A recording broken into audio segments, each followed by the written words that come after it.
Hello and welcome to the show. I'm your host Jason Knight, and on this week's episode, The Product Singer, we'll be talking about some important subjects. What's it like being a product manager when everyone else in the room has a PhD? How do you get involved in writing for a crowdsourced book? What lessons can teaching kids to swim teach us as product managers? Are we really going to get our first live singing performance on the show? For answers to all these questions and more, please join us on One Night in Product.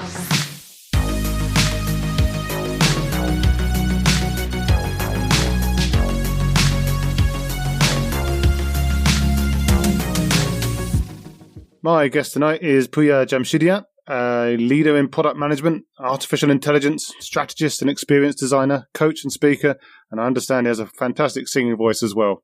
Good evening, Pouya. Good evening. Hi, Jason. Thank you very much for inviting me into your podcast. Good to be with you. No problem. It's good to have you here. I try not to sing. Look, let's see. If you want to sing by the end, that's absolutely fine. No, I don't want to damage your podcast. So, Pouya, why don't you start by telling us a little bit about yourself? Yeah, sure, indeed. So, in 2 words, I'm an immigrant to the United Kingdom, and the second one is I'm a product dude. So, when I was 23 years old, I decided to move out of Iran. So, Iran is my home country where I was born and raised up until the age of the 22, 3. Then I was even studying at the uni, but I decided to quit, and I came over to the UK back in 2006 and started all over again. Started going to university and starting from the degree doing computer science in Queen Mary University of London. And so yeah, it's been a fascinating journey for me since then. I did my degree there, working at the same time. 2 jobs. One was teaching swimming to kids, which I think actually my communication skills coming from there because you can't imagine it's the hardest thing to teach the kids because you have to speak their language and communicate well. So that was one of the fascinating things that I did even after my graduation, even starting a professional job. I was still doing that just to keep me being away from computer and desk and stuff. And at the same time I was having a part-time job as well in a TV channel in the IT department, which was really my lab. Whatever I learned in the uni I could actually try it there. I didn't break anything though. And after graduation then I started working for startups, then medium-sized companies, then corporates like IBM, and then the banks, and now I'm actually working in a life science company called genomics. So that's really a very high level, but I could actually go into all of that. Well, let's see where we go. But actually, my first question, I obviously saw the genomics thing and was fascinated. I guess my first important question is: do you have Godzilla, and what are you going to grow him into? Well, no, I don't have a Godzilla, but probably we're trying to make one. If we can actually turn data to insight. But even if we can actually find a vaccine for COVID, that would be even better than Godzilla, I guess. Yeah, that would definitely solve a couple of problems that we're having at the moment. So if you could get that done by the end of this sprint, that would be absolutely amazing. Indeed. So how is it then? I mean, I know that a lot of your experiences in fintech and banking and stuff like that. So that sounds like a bit of a shift to go from that into kind of biotech and biotech product as well. And I know that you've got a strong history in sort of AI and machine learning and stuff like that. But it feels like it's still a bit of a shift. How's that been for you? So, few factors played in my latest decision to move from a fintech to life science. So, I've been actually working mostly in the fintech in my career.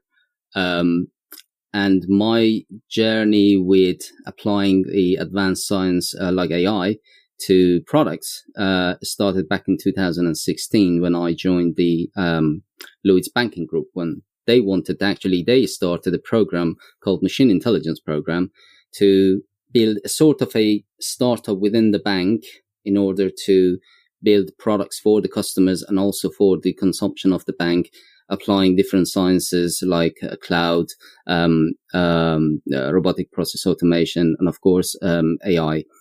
So that journey started there. So I had to, obviously I was professional already in product management, but my knowledge of AI was limited at that time. And at the same time, I had to deliver. So that gave me a good opportunity and a challenge to self-train myself as I, do my daily work.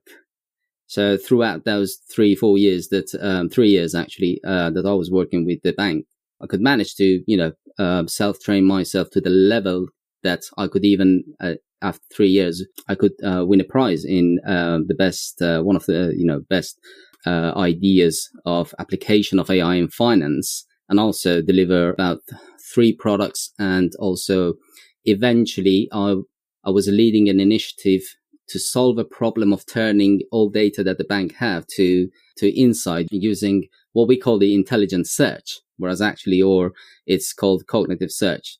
So towards the end of my time at Lloyd's, which I was actually a contractor, I was leading that. I worked with different partners, different providers to really experiment what is this cognitive search, how we can actually get all this information from different silos, etc., into one place, index it using ML and NLP mainly to make sense of that data and, of course, generate insight.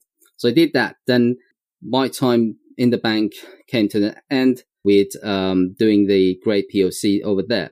So then after that, I was giving a bit of I gave myself a bit of, like, let's say, sabbatical for about 3-4 months. And how did you spend that? Did you do anything exciting and different, or did you take that as a learning opportunity? Yeah, that's what I mentioned. Sabbatical, as in, like, I was trying to go, talking to, like, doing the mentorship, talking in universities, and also doing some work with product school, speaking in their events, etc. But eventually, I wasn't really planning to shift and move to move to another sector. But what happened was that when it lands on my desk, the opportunity, I looked at it and said, oh my goodness, this is exactly the same problem I was trying to solve in the bank towards the end. When I was talking about the intelligence search and having all those information in different places and turn it to the insight. So in high level, Eagle Genomics was actually trying to do that. So in high level, it was the same problem, regardless of the industry. And I said, okay, so I did a POC. I have a good, experience. As a product person, I always want to have a product in production, not just doing a POC, to see the impact of it. So maybe this is a good chance. So I joined on that basis. And obviously it was a, continuation of my journey in applying AI to the products in Eagle Genomics. So I joined them in February, and well, unfortunately, from the, human perspective, that Corona and COVID-19 happened, but it was a sort of very, for me, it was, because obviously I didn't know that it's going to come, right? But it gives me even more motivation that I joined. Yeah, to solve the right problem, right? Because that's become the biggest thing now. Exactly. So I guess very limited, apart from giving money to people that want to solve it. In a bank, I guess you're kind of limited, whereas here you've got a chance to make a real impact. But how do you find, though? Obviously, I know we spoke before about, like, how much you need to be a domain expert or not and I know that we'll probably talk about that in a minute, but the highlight is that product skills are kind of transferable. But how do you find, for example, going into this industry and obviously having to presumably skill up pretty quickly, especially because COVID hit straight after, and having to really immerse yourself in an entire new world at a time when everything is kind of changing? Was that tough? Was that tricky? First of all, very good question. Second, yes, I don't want to say it was only tough. It's already a challenge. It's not something that I can learn in one night or a few weeks or a few months. But you mentioned a very good point. And I always say I made a very daring decision to change and shift, where I was actually already in the comfort zone in the fintech. Oh, there's so many jobs in fintech as well. Like you get the job spam emails and stuff like that. Like every second product job that comes through from God knows where, that they're all fintech jobs, or almost all of them are fintech jobs. So it feels like you could have mined that for the rest of your life and probably been absolutely fine. Exactly, indeed. So, but I made that decision.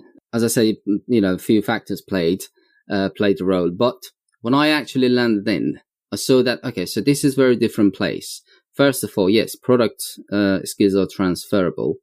And it's something that the principles that you have to know are, the key principle is to actually stick with the problem. What is the actual business problem, regardless of which industry is that? Knowing your end user or, the business, etc. But one thing that's quite key here is it's not only you that is expected to know the domain. So you are the product management. You deal with the business problem. You spend most of your time with the business problem, but they are people and scientists, bioinformatician, to help you. They are actually the subject matter experts. So gradually, yes, you will build up that knowledge as well. But if I want to compare the life science or with the banking, you can probably learn the banking quicker a bit, because you also, the majority of the population are the users of the banking and financial institution, from, opening an account or, you name it, like getting mortgage, etc. Whereas actually in this one, life science, you can know things, but if you want to actually go deep, you have to have a degree, or you have to have you have to be a scientist. So I knew that from day one that it's probably wasted effort if I put too much effort in, learning how exactly DNA works and stuff. I may actually learn that, right, during the years, but I have people who know that. Then my job would be to bring the mindset of a problem, solution, ideas and technology into that and help them to achieve what they want to achieve. And how do you feel, like, obviously you're completely right that there's going to be a lot of really clever people and presumably PhDs and multiple PhDs and God knows what, working for that company, and some really smart people. And, in my day job, I'm also working with a lot of really smart sort of graduates and postgraduates and stuff in sort of machine learning and NLP and associated fields. Which is great. We learn from them. We do, but I work with a really good group, and I think we complement each other really well. But have you ever had a situation working in AI? I think you've said that you're kind of self-taught to a large extent. Have you ever had a situation where you've kind of felt that you were struggling to get, for want of a better word, respect from much cleverer people, or like at least much cleverer people in their field? Or do you feel that it's actually always seen as more of a level playing field, and that you've always felt that you've managed to get good traction? Yes, indeed. So that for me is not a bad thing to happen. So there has been the cases that obviously I didn't know. So in that case, I have to trust, and I have to build that trust so that they trust on me as well, not just I trust on them, being PhDs in the data science, or actually they are literally lecturers in universities who actually do the life science and bioinformatics. I never had a bad experience on that, and probably I'm lucky as well to have the very good people working with. And of course, my way of working and my method is building empathy with people, trying to see the world from their eyes. So through that, and I think that's a skill that all the product people should have if they want to actually lead by influence. If you actually put yourself in their shoes, trying to empathize with that, trying to not just show, but appreciate the concerns they have, or they're not the knowledge they have, then they trust you as well. And they are really open to, share whatever they know with you. And that's exactly what we want. And how much of that do you understand, though? Like, obviously you're going to get better, but some of that stuff must be really complicated. Oh, yes, indeed. But at the same time, we're not necessarily, I mean, my job is not necessarily to go into the, deep understanding of, again, how. But you must be tempted, right? I mean, it's a fascinating subject. You must be tempted to. Oh, it is indeed. On a daily basis, I read stuff, I read about this. As I said, like, I have to build up that knowledge anyway, during the time. But again, so at the end of the day, we are building a platform that is supposed to turn data into insight. When it comes to the data, so they know that data, which is like, it can be a microbiome data, anything, any life science data, agriculture data, data about food, etc. When it comes to that, then we have our scientists to look at the data, understand it, take out the key features of that data. So it's not really that bit is not necessarily my job. My job is to actually build up to define that platform that is supposed to turn that data into insight using different technologies, defining the business problem, etc. So at least till now, I haven't had that challenge, which is good. That's good, and it seems like you're riding a really nice line, between sort of Zoom. There's kind of what kind of called Zoom level, where you're not zooming in so far that you become basically a wannabe data scientist, and more like keeping it so you can dip in where you need to, but then keeping that really strong product overview. So tell me a little bit about the AI book, because I know that you published or published a book on AI called the AI book, which is a fintech book. But I understand that this was a crowdsourced book. So how does that work? How do you crowdsource a book? Do you just write a chapter each, or do you kind of collaborate on sections together? How did that come together? So the idea of that book, which is called the AI book, wasn't really my idea. So there's an organization called Fintech Circle that they are in the financial institution, and they do the consultation, and also they sponsor these sort of books, and they already have different books that are similar that crowdsource. So what happens is that when they want to publish a new book, so they ask the people in the industry to submit a sort of abstract for predefined chapters of the book they want to publish in future.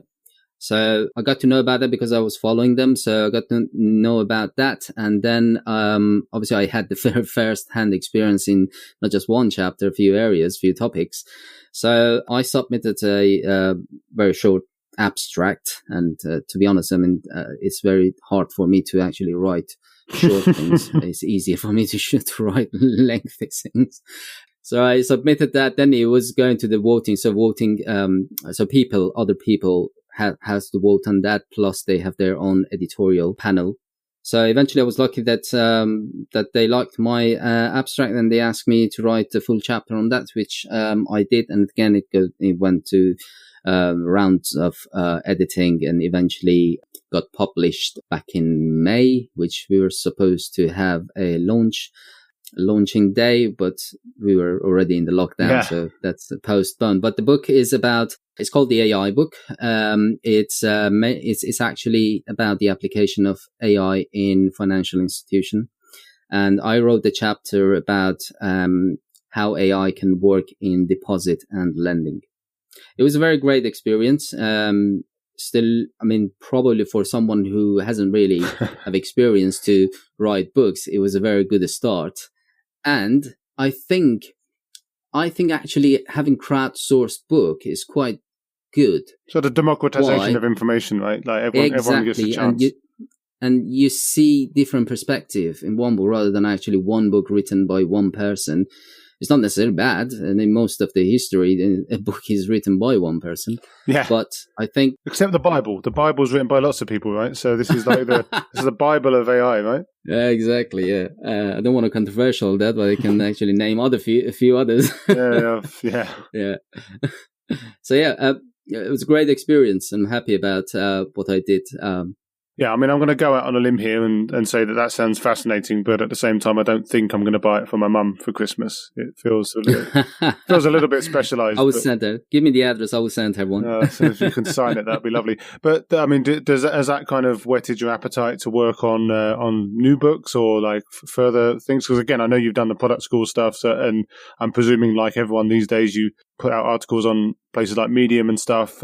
Is that something that you're kind of passionate about and like to do, or was that more like just an experiment and kind of you've scratched that itch now? So it's both. So okay. First of all, it's definitely a passion. I'm passionate about doing that, but it's not for self promotion that much, because I see that as a continuation of self training. Because when you write, you just don't sit and write and it's done. You have to do your own research as well and combine that with your own knowledge, right? So that research part is a self-training or self-education, right, for you. So whether you're going to write an article, book, doing a podcast, or even, doing talk, you have to do your own research. And that gives me a sort of excuse or push to go and do my research and do my learning. Even it's not just the research. Even I have hunger to do even online courses, regardless of how knowledgeable I might be, like in one area. But this hunger doesn't leave me. Yeah, and that's a great attitude as well.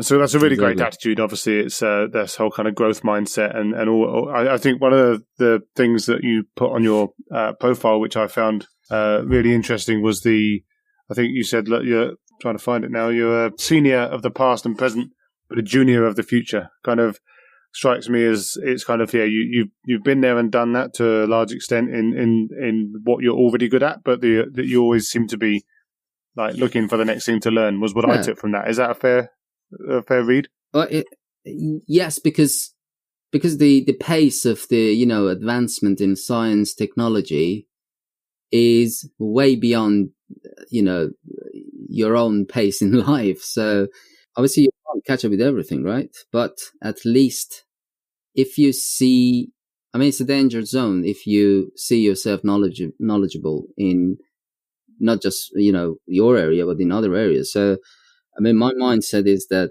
I still need to know. I don't know enough. That's my mindset. And I think, actually, to be honest, what you said about kind of writing to almost clarify your own thoughts and be a learning exercise for yourself is something that chimes quite a lot with me as well, because I don't think I was a natural medium contributor. Now, obviously, everyone's a medium contributor these days, and it's nothing special. It's like anyone can publish stuff, but at the same time, just spending the time to write stuff down and picking a topic that you're basically interested in and kind of forming or trying to form a coherent thing out of that is actually, for me, it's almost like I think it's exactly as you said. It's just a real good way to just try and get your thoughts in order and almost just persuade yourself as well as trying to persuade other people as well.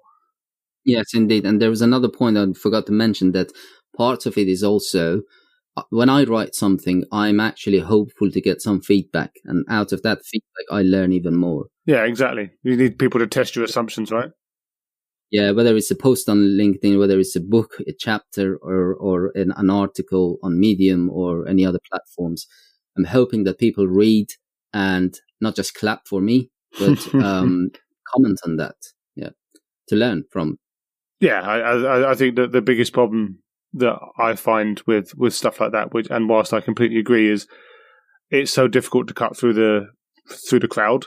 Like, there's just so many people, and getting that kind of traction with people, unless you're lucky, is quite difficult. Because I look on Medium obviously every day just to see what's going on, and there are 1,000 articles about Scrum every day, 1,000 articles about what product management is, 1,000 articles about product leadership, and I'm sure that some of those are more insightful than others, but at the same time, I don't even know how to choose. I mean, obviously, you get the curations and you get the recommended content and stuff like that, but there's just so much on there. And actually, for me, that was really scary to start with. Why would I put stuff on there? Because no one's ever going to find it. But in the end, you just have to just do it anyway. Yeah, indeed. I like Medium platform because, I mean, since the medium is out, I don't think having a blog, personal blog, would actually work, because you want to actually have audience and read to be read. So at least somewhere like a medium is a place that there is a chance that people actually see it, because, you know, there are lots of users. And I have a long list of articles that I've bookmarked, and probably I need 3 months doing nothing to read all of that.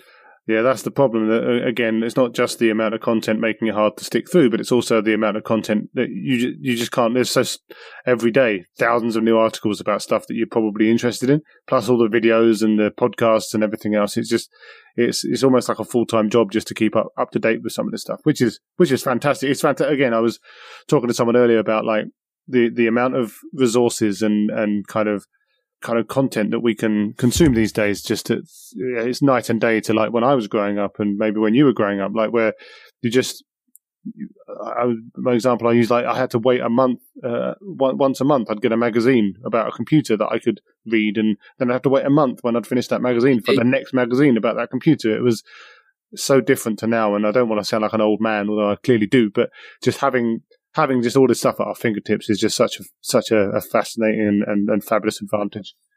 Yeah, now we're living in the information era. And helping to build the next one as well, right? We're helping to build the next information era as well, which is good. It's good to be a part of that. So how would you describe AI in a way that doesn't involve any buzzwords or, you know, just kind of smoke and mirrors? I am happy actually you raised the fact that it's not necessarily buzzword. So because it's, to some extent, it's being used as a buzzword. And I mean, I personally don't necessarily follow trends. I have an eye on that. Things like, you know, whatever trends you can name, like blockchain or anything else. I want to see their impact now. Then that becomes something more than a trend for me. And I saw that impact in AI when I started my journey with applying AI into the products, doing lots of experimentation back in Lloyd's. So I saw that impact. And because of that, I was more and more keen and eager to learn more about it, doing a lot of, you know, experimentation. So for the audience, so the AI is not something new, right? It's been, at least the concept, been around for 50 years. But why now? It's because the processing power of the computers, not even comparable with 5 years ago. The amount of data we have is not even comparable with 5 years ago. And the models and the, you know, the logics and models probably were there. But even there has been advancement on those stuff, on those areas as well. So these all together made the AI something that we can invest now, because AI has gone through different, you know, what we call it's called winter in AI. So it's been boomed, then it went down. No, it doesn't work. Then boomed again. No, it doesn't work. It went down throughout the probably 40, 50 years ago. But now, as I said, for those reasons, now it has come, and I don't think it will go. Probably there won't be any winter on AI. But that said, there is still, it's like a baby at the moment. The baby needs milk to grow up, and that milk is the data. And yes, we have data, but you have to give your baby good milk, right? Otherwise, you would actually cause a lot of problem for the baby. So in this case as well, right? The garbage in, garbage out. So the data, yes, they have vast volume of data, but the challenge is that how, first of all, you collect them, make sense of them, clean them, because data can be structured, like tables, can be unstructured, like, you know, tweet posts, or things like that, or images. So these are all challenge of the curating that data to when you actually see, okay, this is quality data. This data has value to fit into your, you know, your AI powered product in order to get the result. So in general, to answer your question, back to your question, I see AI as a good enabler, but put it in the context of product management, I think product managers should not necessarily use it as a tool in their pocket and then look for a solution to solve that problem with the AI. So the principle of whether you're a product manager or an AI product manager, whatever you call it, or product dude, you still need to follow the key principles of focusing on the problem, focusing on the user segmentation, understand their pain point, what opportunities there are there, or jobs that they have to do, or jobs to be done, focusing on that area.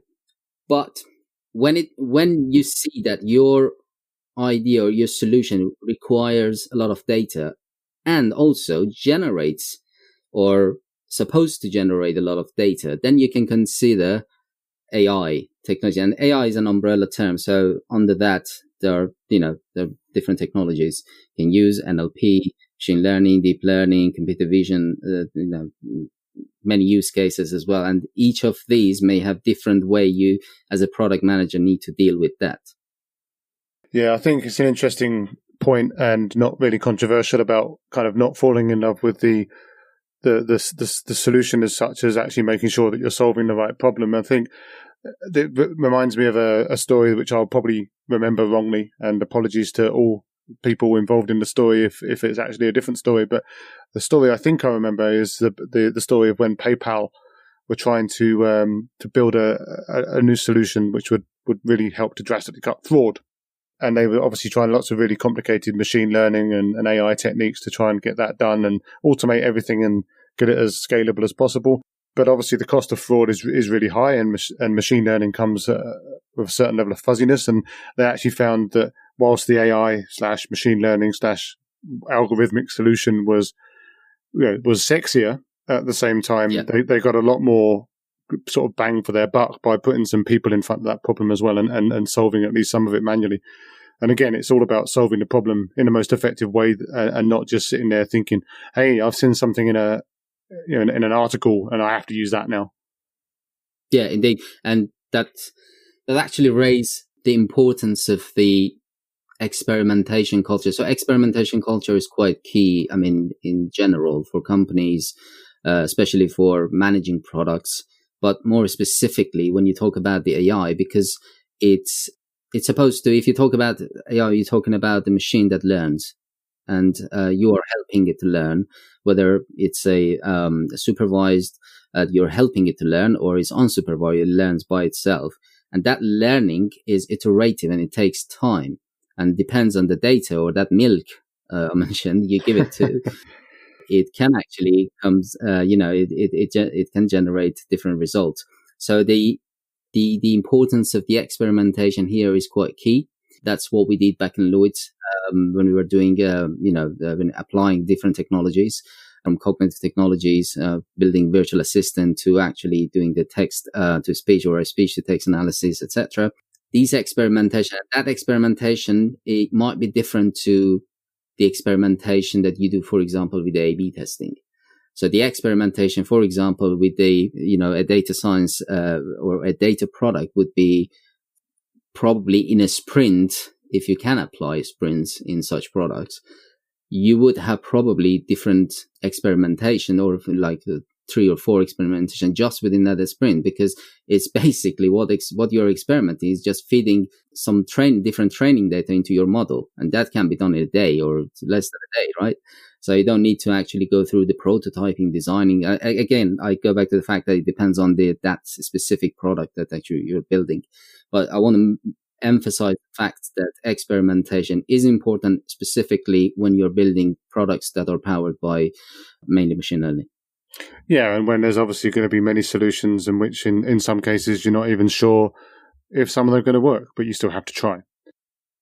I want to go back to something that you said earlier on about your experience with teaching kids. So obviously with the swimming and stuff. Indeed. How would you, if, I don't know, someone had to get out of the swimming pool early and they needed a chat, how would you explain product management to that child? So, very good question.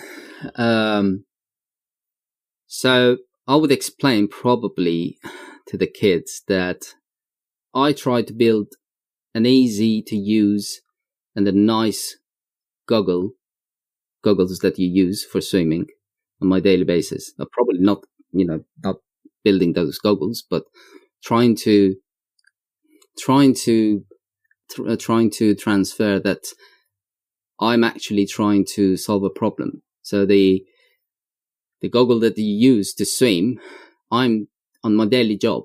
I'm thinking, okay, I know you have some problem with your goggle. It's actually it's loose. It goes loose quite often. So how can I actually fix that for you? So to a 3-4 year old, I would explain it like that. Well, it depends how how old is the kid. Yeah, I guess there's probably a limit. You can't talk about the AI machine learning to the kids. I don't know. I think I'd be interested to hear how you'd explain that. But maybe that's some homework for you to come up with a good narrative to, for example, how you would explain AI Definitely. to my 5-year-old son would be a fascinating follow on. But I don't think we need to put you on the spot that much. It's obviously a really complicated thing that, in some ways, is really difficult to explain to adults. So yeah, I definitely wouldn't put you on the spot for that. Well, that's been really, really fabulous to talk to you and get an insight into your life and your world. Obviously, some of your challenges, I think, are probably challenges that we share as we're kind of trying to solve hard problems in interesting ways. But at the same time, I think that it's really interesting to see some of the different ways that people are approaching these things, and obviously different industries as well. So that's been really insightful. So thank you very much for spending the time. And thank you very much for having me. No problem. How can people get in touch with you? They can, email me or my LinkedIn if you happy for you to share when you share the podcast. I'll put the LinkedIn in the description, and people can connect with you and ask you any more questions about when Godzilla's going to come over the horizon. I'll surely let them know when we get the vaccine out. Yeah, that could you do that one first, please? Cool. Well, thank you very much for your time. As ever, thanks for listening. If you've enjoyed the show today, I'd love it if you left a review, shared it with your friends, subscribed or followed the show on Facebook, Instagram or LinkedIn. I've also got a mailing list which will send exactly one message a week with a summary of the latest show and any other quality product content that's piqued my attention over the last week. If that sounds good, sign up at onenightinproduct.com, and that's night with a K. Thank you very much.